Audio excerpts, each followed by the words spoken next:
माँ हूँ, एक सीधी सादी समझदार लड़की। कम बोलती हूँ, लेकिन हर चीज़ को महसूस बहुत करती हूँ। कॉलेज में नैना मेरी सबसे करीबी दोस्त रही है। उसे मैं सिर्फ सहेली नहीं, अपने जैसे मानती रही। जब उसने कहा कि मैं कुछ दिन उसके घर रुक जाऊं तो मैं खुशी से मान गई, लेकिन मुझे नहीं पता था कि वहां एक नज़र मेरी जिंदगी की दिशा ही बदल देगी। मैं तैयार होकर अपना बैग पैक कर उसके घर पहुंची। दरवाज़ा खुलते ही नैना ने मुझे गले लगाया, लेकिन मेरी नज़र उसके पीछे खड़े एक लड़के पर पड़ी। काली टी शर्ट, हल्की बिखरी बाल और वो आंखें, जैसे खुद में कोई गहराई समेटे हुए। ये मेरा छोटा भाई आदित्य है, नैना ने मुस्कुराकर कहा। हमारी नजरें मिली। उसने कुछ नहीं कहा, बस सिर झुकाकर एक हल्का सा मुस्कुराया, पर वो मुस्कान जैसे किसी किताब की आखिरी लाइन जो बहुत देर तक मन में गूंजती रहे। शाम को मैं नैना के साथ खूब बातें करती रही, लेकिन हर थोड़ी देर में मेरी नज़र सीढ़ियों की ओर जाती। क्या वो अब तक ऊपर है? तेरा भाई थोड़ा शांत स्वभाव का है, मैंने नैना से कहा। हाँ, लेकिन बहुत गहराई है उसमें, उसने जवाब दिया। उसके शब्दों से ज्यादा असर आदित्य की आंखों ने डाला था मुझ पर। मैंने चुपचाप प्लेट में कुछ समोसे रखे और पहली बार बिना कुछ सोचे ऊपर उसके कमरे में चली गई। समोसे खाओगे? उसने किताब से नजर हटाई और हल्की मुस्कुराहट दी। थैंक यू, बस यही बोला। हमने साथ कुछ देर बिताया। ज्यादा नहीं कहा गया, लेकिन उस खामोशी में भी एक रिश्ता पल रहा था। अनकहा, अनछुआ, लेकिन पूरी तरह महसूस होने वाला। अगले दिन रात को बिजली चली गई। नैना सो चुकी थी और मैं बालकनी में आकर बैठ गई। मोमबत्ती की रोशनी में सब कुछ धीमा लग रहा था। मुझे पता नहीं चला कब आदित्य आकर बगल में बैठ गया। हमने बस कुछ पलों तक एक दूसरे को देखा। तुम्हें अंधेरा डराता है? उसने पूछा। मैंने कहा नहीं, अंधेरे में इंसान के अंदर की आवाज़ें साफ सुनाई देती हैं। वो कुछ नहीं बोला, लेकिन उसकी आंखों ने वो सब कह दिया जो शायद शब्द कहने से डरते हैं। वो पल छोटा था, लेकिन मेरे भीतर बहुत कुछ खोल गया। अब वो मेरे आसपास रहता था, पर हमेशा एक सम्मानजनक दूरी बनाए रखता। लेकिन उसकी नज़रें, वो नज़रें मेरी हर हरकत को पढ़ती थीं। वो जानता था कि मैं क्या सोच रही हूँ, और मैं ये समझ रही थी कि उसे मेरी मौजूदगी सुकून देती है। एक दिन जब मैं बारिश में भीग रही थी, वो मेरे पास तौलिया लेकर आया। मेरे होंठ कांपे, लेकिन मैंने बस पूछा, क्या किसी की मौजूदगी सुकून दे सकती है, बिना छुए हुए भी? उसने बिना हिचक के जवाब दिया, अगर वो दिल के करीब हो तो हाँ। उस जवाब ने मुझे अंदर से हिला दिया। उसने कुछ नहीं किया, लेकिन मेरा हाथ थाम लिया, धीरे से, हल्के से, जैसे मेरी रूह को छू गया हो। उस रात मैं बहुत रोई। सहेली का भाई, क्या ये सही है? लेकिन उस सवाल से पहले एक और सवाल था, क्या ये सिर्फ आकर्षण है, या कुछ ऐसा जो कहीं गहरे से मुझे बुला रहा है? मैं उसे छोड़ना नहीं चाहती थी, लेकिन खोना भी नहीं चाहती थी। मैंने उस रात खुद से वादा किया, अगर कभी वो कदम बढ़ाए तो मैं पीछे नहीं हटूंगी। कई बार किसी का साथ बहुत साधारण लगता है, लेकिन वो साधारणपन ही धीरे धीरे हमारी सांसों का हिस्सा बन जाता है। आदित्य, वो ज्यादा बोलता नहीं था, पर उसकी चुप्पियां भी शोर करती थीं। हर सुबह जब मैं उसे सीढ़ियों से उतरते देखती, मेरी धड़कन एक पल के लिए रुक जाती। कभी उसकी टी शर्ट की सिलवटें, कभी उसके बालों की बेतरतीबी, सब कुछ इतना मामूली होते हुए भी खास लगने लगा था। एक शाम वो किचन में चाय बना रहा था। मैंने पीछे से आकर कहा, मेरे लिए भी बना दो। उसने बिना कुछ बोले दूसरा कप चूल्हे पर रख दिया। हम दोनों बरामदे में चाय पी रहे थे, बिल्कुल चुप, बस चाय की भाप और सांसों की हल्की गर्माहट हमारे बीच तैर रही थी। मैंने कहा, तुम्हारी चुप्पी बहुत कुछ कहती है। उसने मेरी तरफ देखा, न ज्यादा लंबा न ज्यादा गहरा, बस उतना जितना मेरे दिल में कंपन भर दे। फिर उसने हल्के से पूछा, क्या वो सब तुम्हें सुनाई देता है? मैंने कहा, हाँ, बिल्कुल साफ। उस रात जोर की बारिश हो रही थी। नैना दीदी एक शादी में गई थी। घर में बस मैं और आदित्य थे। मैं बालकनी में खड़ी भीग रही थी, और शायद अपनी उलझनों से भी। उसने मुझे देखकर छाता लाकर पकड़ाया, ठंड लग जाएगी।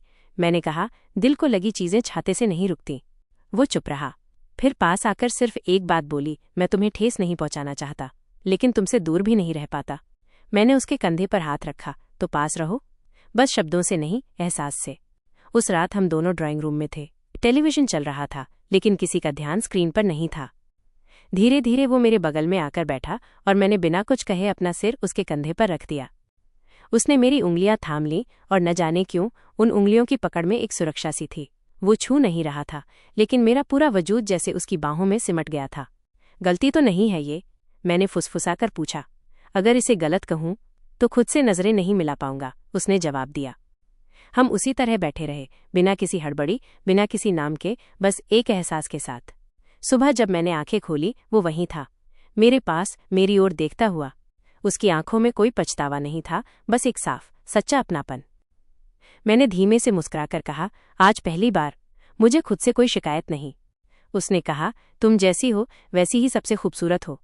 नैना दीदी ने मुझसे कुछ नहीं पूछा, लेकिन उनकी आंखें बहुत कुछ जानती थीं। उन्होंने बस इतना कहा, कभी कभी इंसान दिल से जुड़ जाता है, लेकिन दुनिया उसे नाम देना चाहती है। तुम दोनों को जो एहसास है वो दुनिया से ज्यादा जरूरी है। मैंने आदित्य का हाथ पकड़ा और दिल ही दिल में कहा, अब ये सफर थमेगा नहीं। उस सुबह जब आदित्य की आंखों में अपनापन देखा था, मैंने पहली बार खुद को स्वीकारा था, हाँ, मैं उससे जुड़ गई हूँ।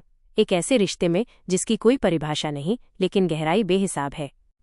लेकिन हर रिश्ता सिर्फ दो लोगों के बीच नहीं होता, उसके आसपास एक दुनिया भी होती है, और उस दुनिया में हमारा कोई नाम नहीं था।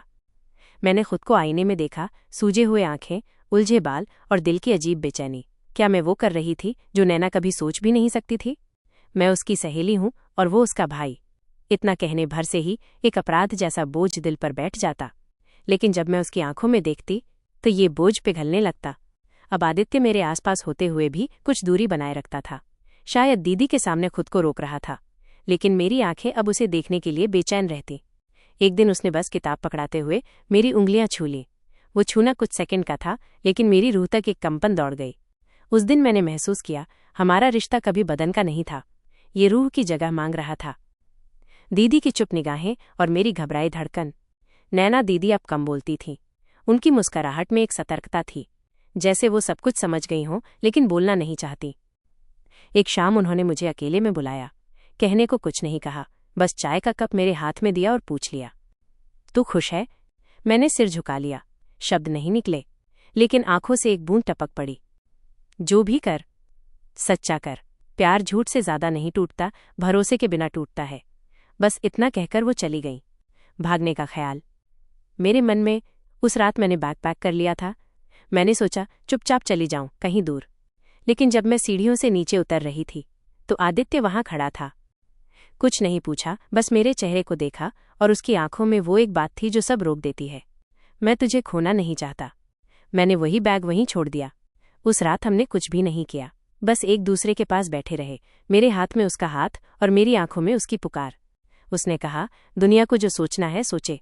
मैं तुझे वैसे ही चाहता हूं जैसे तू खुद को चाहती है। और पहली बार मैंने खुद से कहा, अगर ये मोहब्बत है तो इसे नाम की जरूरत नहीं।